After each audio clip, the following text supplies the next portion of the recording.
My name is Cassidy Wren. I am 36 years old. I come from a family that owns newspapers, television stations, and a digital news platform spanning 6 Midwestern states.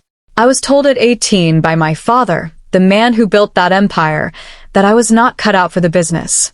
I spent the next 10 years proving him wrong in a city where no one knew my last name. And then, on a Wednesday morning 14 months ago, I published the story that ended with his name in the headline. The investigation took 14 months. The phone call took 11 minutes. What I said to him in those 11 minutes, and what he said back, is something I have turned over in my mind every day since. Not because I regret it, because of the silence in the middle of it. 10 seconds, exactly. I counted. I want to tell you what happened in those 10 seconds. But first, I need to take you back to the beginning. Before I do, if this is your first time here, subscribe because I want you to be here for what comes next. Drop a comment telling me where you're watching from. Chicago, St. Louis, somewhere in between, I want to know. The geography of this story matters more than you might think. Now let me take you back to a house in Evanston, Illinois, and a woman named Ruth. The Wren family home where I grew up is not the kind of house that shows up in magazines. 3 bedrooms, a yard that needed mowing more often than it got it, a garage my father had converted into an office with a fax machine that hummed all night. Fine. Not warm. Just fine. What was warm was the dining room at Thanksgiving, when my grandmother drove up from Evanston in her 1998 Buick that smelled of cedar and old paperbacks, and the whole house reorganized itself around her. Ruth Alderman was my mother's mother. She was a retired high school English teacher who had never in her life been intimidated by anyone with more money than sense. She kept her hair short and silver, wore bifocals on a chain, and had a habit of finishing your sentence if you were taking too long to get to the point, not rudely, but with the comfortable efficiency of someone who had spent 30 years teaching teenagers not to bury the lead. My father's world was different. Douglas Wren moved through rooms the way certain men do, with the assumption that the room had been waiting for him. He was handsome in the way that photographs prefer. He had a handshake he had clearly practiced. He gave speeches at journalism school commencements about the sacred duty of the press, and was genuinely moved by his own words. He was not a simple man. That is important to understand. He was not a villain in a movie. He was a complicated man who had made a series of decisions he had convinced himself were reasonable, and who had spent so long being admired that he had lost the ability to distinguish between being respected and being feared. My brother Garrett was going to run the company. This was understood before he was old enough to understand it himself. By the time I was 10, Garrett was 14 and already being brought to shareholder dinners. My sister Lee was being groomed for on-camera work. She had the face for it, our father said, which was not a compliment but wasn't meant to be an insult either, just a statement of utility, the way you would assess a tool. My brother Derek found his niche in advertising sales and was praised for it the way our father praised anything that generated revenue without complication. And me. I was the youngest. I had been writing since I was 9. Stories, columns, a neighborhood newsletter I printed on the family's inkjet printer and distributed to 6 houses on our block. At 14, I was writing for the school paper. At 16, I had my own column. I was not writing the way children perform interests to please their parents. I was writing the way some people breathe, automatically, urgently, because the alternative was suffocation. My father found one of my columns on the kitchen counter once. He read it. He put it down. He said, "That's good, Cass."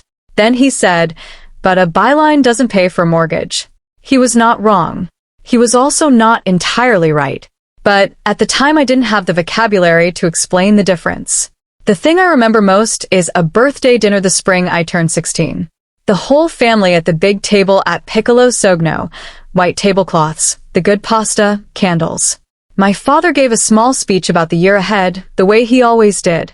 He mentioned Garrett's acceptance to Northwestern's business program, Lee's internship at the CBS affiliate, Derek's early admissions to DePaul. He looked at me and said, "And Cassidy is still finding her path." He said it warmly. He smiled.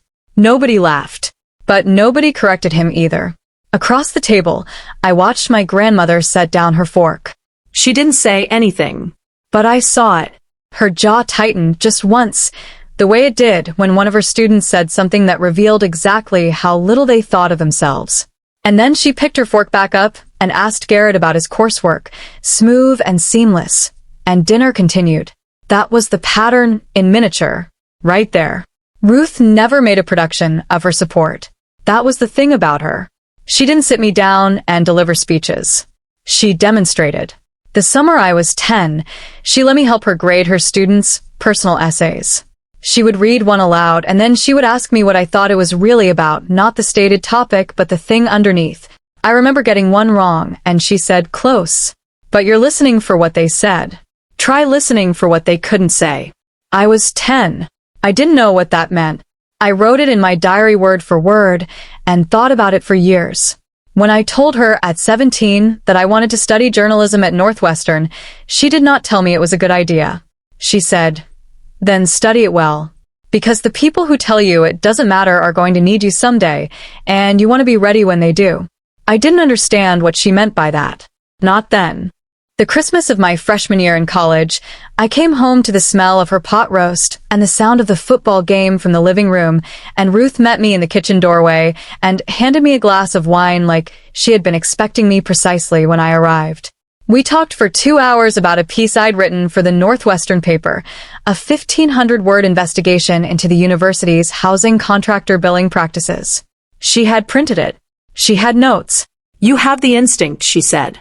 The question is whether you have the patience to go with it. I asked her what she meant. She said, "Any journalist can find the story. The good ones wait for the right moment to tell it." I put my wine down on the counter and said I thought I understood. She gave me the look that meant she didn't believe me, but was willing to wait. There was something else, that Christmas.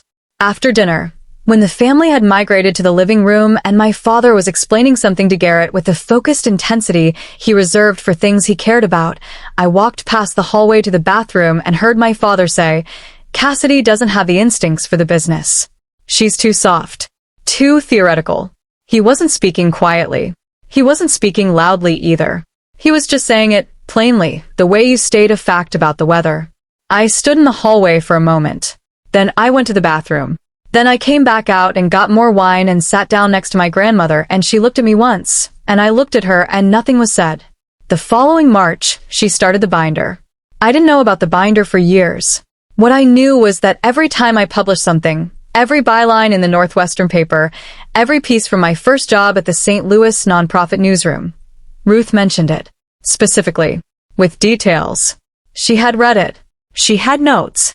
She always had notes. The investigation started, for me, as an abstract. In the fall, 14 months before publication, my editor Diane handed me a tip. A former advertising director at a Midwest regional media company had documentation of undisclosed editorial influence payments. The allegation was that certain regional outlets had been accepting payments from real estate developers and political donors in exchange for favorable coverage, not just pulled punches on hard stories, but active editorial positioning, glossed over regulatory failures, stories buried before they reached print. The source's name was Marcus Webb. He had left his company after a compensation dispute, and he had kept records. The records were specific. Spreadsheets, email chains, a series of internal memos that would have been extraordinary reading in any context. For months in, I recognized the company. The documentation named Wren Media Group. I sat with that for one full day. Then I called Diane. "I have a conflict," I said. "The company in the documentation is my family's." There was a pause on the line. Then she said, "I know. I wondered when you'd figure it out." She told me she'd already consulted with the newsroom's board. She told me my knowledge of the company's internal operations was, in her words, the story's best resource and its biggest liability, and we're choosing to see it as the former with strong oversight. She brought in a second editor. Everything I filed was reviewed independently. Everything. I did not call my father. I did not call Garrett. I did not call Lee. I went back to St. Louis and I kept working. The Thanksgiving that year, I drove up to Chicago for the family dinner. I had been doing this for 10 years. The pull of the holidays is a specific thing, separate from everything else, biological almost. I sat at the table and ate my mother's sweet potatoes and answered questions about my work with a careful vagueness I had perfected over a decade. Oh, a corporate fraud piece. Nothing dramatic. My father said it sounded interesting and returned to a conversation with Garrett about a broadcasting license renewal. After dinner, I excused myself to refill my wine and was walking back toward the dining room when I heard Garrett's voice from the hallway near the study. Low, conversational, the voice he uses when he thinks he's alone. Kowalski needs the spring quarter handled the same way we handled the coverage last fall, he was saying. Dad's already agreed to the arrangement. We just need the renewal to go through clean. I stood outside the doorway. My wine glass was in my right hand. I did not move. Kowalski was in Marcus Webb's documentation. Third column, highlighted. The spring quarter arrangement was a specific line item I had been trying to corroborate for 3 months. I stood there for another 5 seconds. Then I walked back to the dining room. I sat down. My mother passed me the rolls and I took one and passed them along. My expression did not change. I said something about the cranberry sauce. I do not remember what I said. The call from Garrett came 6 weeks later. He wanted to know if I was working on anything that touched real estate because he had heard something at a conference and wanted to give me a tip. I said I appreciated it. I said I was swamped. I said I'd reach out when I had bandwidth. Let me know, he said, easy and warm. Always want to help out the family journalist. He laughed when he said it. A familiar laugh. Not unkind. Just certain. 3 weeks after that, a phone call from my father. He had heard, through some channel I never identified, that there was a story moving on Midwest regional media. He asked if I knew anything about it. I said the nonprofit space was competitive and I heard things sometimes. He said he hoped, if I heard anything that touched the family, I would reach out before it went anywhere. He said it the way he said most things, reasonably, warmly, with the implicit architecture of disappointment built in, as a backup. I said, of course, Dad. He said, that's my girl. I said goodbye and set down the phone and looked at my desk, which had 340 pages of documentation on it. I need to stop here for a second, because I want to ask you something. Have you ever held a truth that you knew was going to change everything and had to sit across from the person it was about and hand them the breadbasket? Have you ever loved someone and known that the most loving thing you could do was something they would never forgive you for? Drop the word bread in the comments if you've been there. Because what happens next is the part one have never spoken out loud until now. I am not a dramatic person. Ask anyone who knows me. I do not make speeches. I do not send long emails. I do not announce things. What I do is prepare.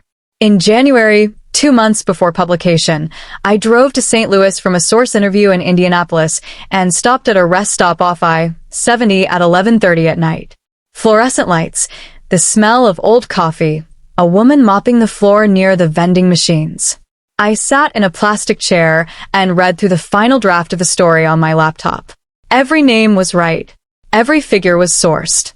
Every editorial note had been addressed. The media law attorney had cleared it. Diane had signed off. It was going to publish. I sat there for a long time with the laptop open and the document on the screen, not rereading it, just sitting with it. My father was going to read his name in a story I had written. My brother. The company with the lobby I had walked through my entire life. The award case with the 3 trophies and the empty space where mine wasn't. I thought about my grandmother's kitchen in Evanston and what she had said about waiting for the right moment. I thought, I think this is the moment, Ruth.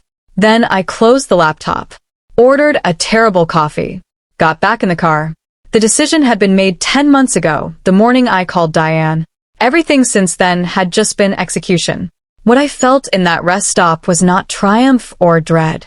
It was something quieter and harder to name. The specific gravity of being the only person in a room who knows what is about to happen. I drove the rest of the way home. I fed my cat. I went to bed. I was ready. The story published on a Wednesday, 9:02 a.m. It went live. By 9:07, the AP had it. I was at my desk. I had 3 follow-up interviews scheduled. I had a second cup of coffee. My phone, face up on the desk, began to move. 9:07, Garrett.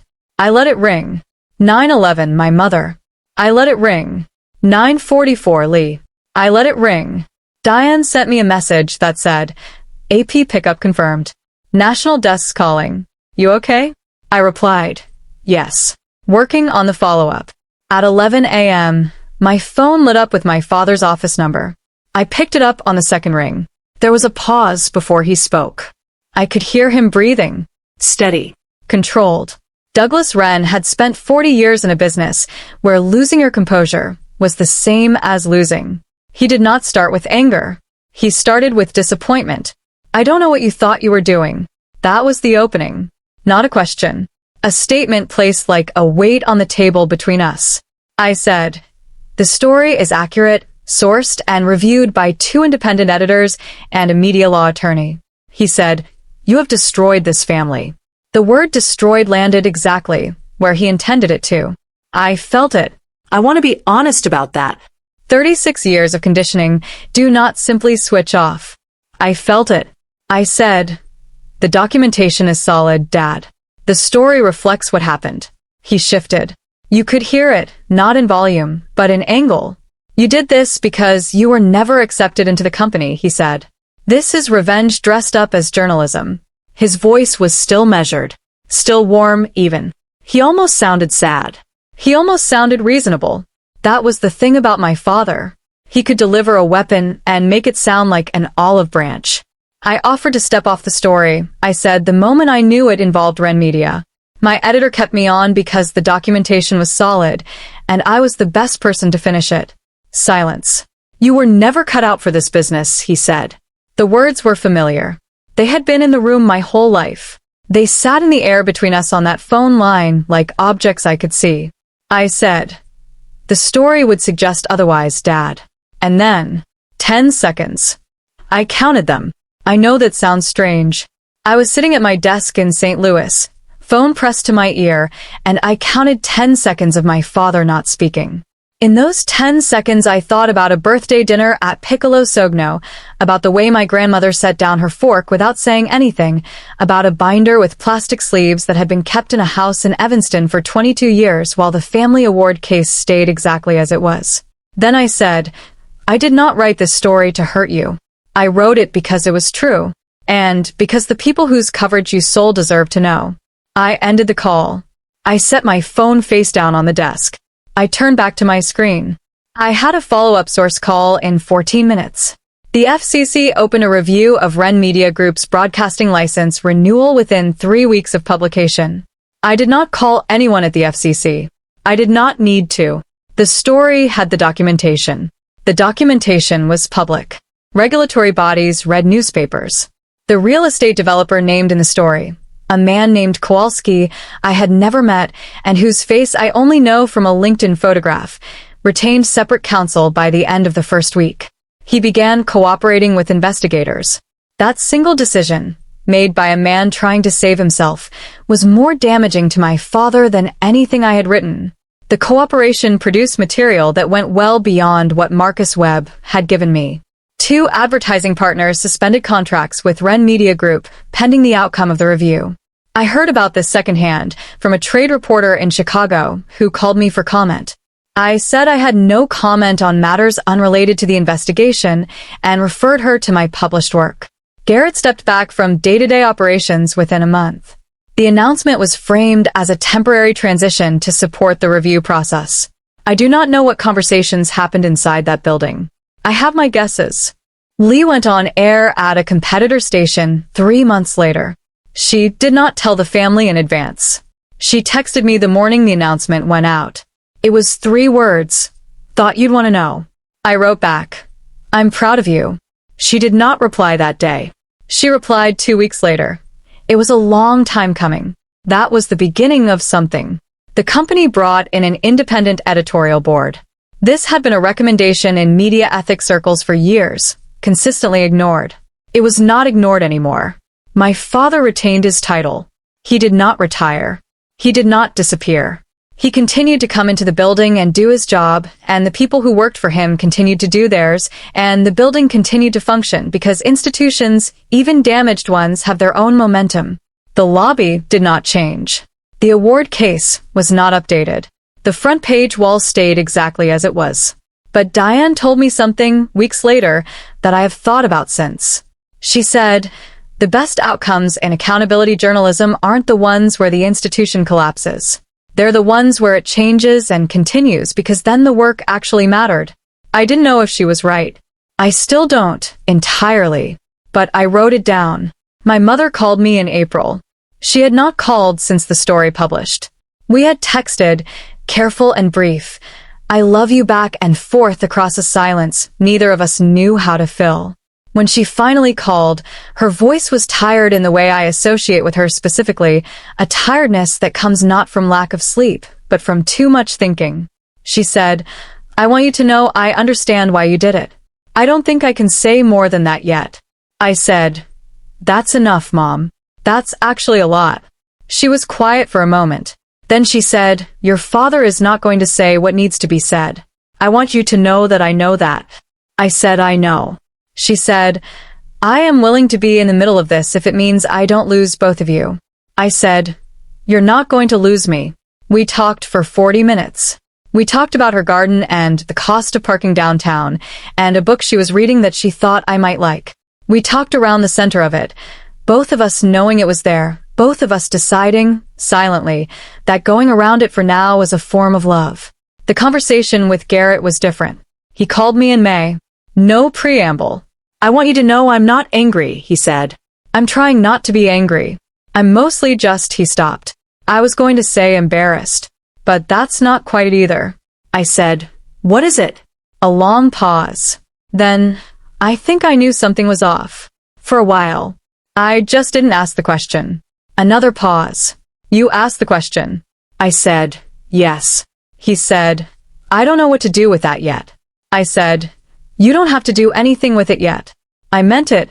He thanked me. He didn't know why. I told him I didn't either. And we both laughed, slightly bewildered at the same time, and that laugh was the most honest moment we had shared in 10 years. 1 year later. I still live in St. Louis. Same apartment, same street, same coffee shop where I wrote most of the follow-up pieces. I am a senior investigative reporter now, which is a title I was given not because of this story, but despite the noise it made. Diane told me she didn't want me thinking a single story defined me. She was right. The award came in November, a national journalism honor, the kind that gets a mention in Columbia Journalism Review and requires a trip to New York in a dress you have to iron. Ruth flew in from Evanston. She sat in the front row.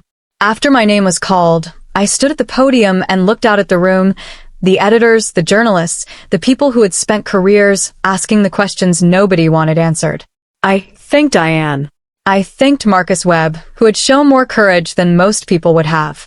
And then I said, my grandmother kept every byline I ever wrote when nobody else was reading them.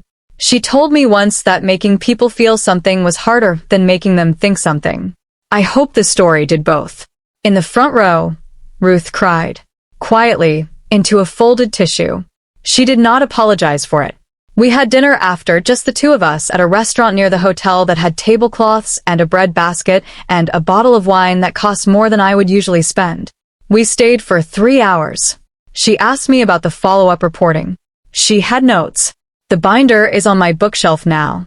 Ruth gave it to me after the ceremony, pressed into my hands in the hotel lobby the same way she had given it to me in that Evanston kitchen 2 Christmases ago.